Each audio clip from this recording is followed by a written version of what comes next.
All right, welcome to The Explainer. Today, we're setting sail with the Netflix horror flick, The Last Voyage of the Demeter. But here's the twist. We're going to be guided by this absolutely scathing and honestly hilarious review from Black Bottle Film Review.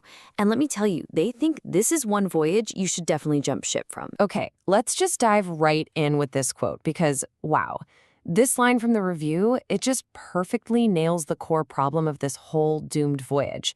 This is kind of the thesis statement for everything that went wrong. You know, this whole movie is based on just a single chapter from the original Dracula novel. A single chapter. I mean, on paper, that sounds amazing, right? It should be this super intense, claustrophobic horror story set at sea. What could go wrong? Well, as the reviewer points out, what we were promised and what we got are two very different things. The expectation was this high-pressure, religious, dreadful horror movie, but the reality, a super long, kind of stylist journey with bats. Yeah, and this is where the review really sinks its teeth in. The pacing. It's apparently just unbearable. The suspense doesn't build, it just drags.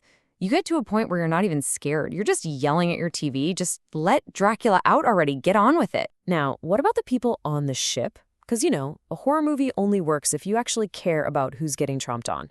The film has a really solid cast, but the reviewer argues they're just completely left stranded by the script. So, we've got all the key players you'd expect for this kind of sea adventure. We have Clemens, the doctor, Anna, the stowaway, the captain, of course, and his grandson, Toby. And apparently, Toby is one of the only people on this boat you actually feel anything for. And this quote, man, it just illustrates the reviewer's point perfectly. A ship full of functional NPCs. All job title, no personality. It's like they're just walking archetypes, not real people. You're not rooting for them, you're just waiting for them to become vampire food. And that's the thing, right? If you don't care who lives or dies, the horror has no bite. The review asks this really brilliant question. Why not just watch a Final Destination movie? You get way better kills and you don't have to pretend to care about the characters. All right, moving on to section 3, the uglified Dracula. So the crew is a bust, but what about the big guy himself? Dracula has to be terrifying, right? So the movie trades that classic, noble, charismatic, cloaked count for something totally different.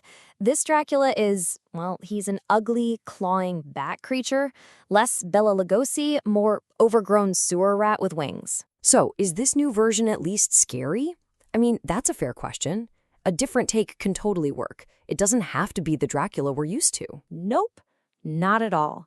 And according to the review, it's because the screen is just too dark to see anything. You can't be scared of a monster you can't even see properly. His appearances are more confusing than they are frightening. All right, section 4. The crew's IQ goes offline. And this lack of scares is made so much worse by what the reviewer calls a total logic failure from the crew. I mean, their brains just seem to switch off. So check this out. Here's how not to fight a vampire, according to this crew. 1, you know he only attacks at night. 2, you completely forget that sunlight is his biggest weakness. 3, so you grab guns instead. And 4, you decide to run around in the dark. It's just baffling. You can just feel the reviewer's frustration in this quote. I really want to shout at the director, stop being a salary thief. They're so fed up with these repetitive, nonsensical scenes of people just wandering around in the dark waiting for a jump scare that they literally call the director a salary thief. That is brutal. Which brings us to our final section. Save the sequel budget.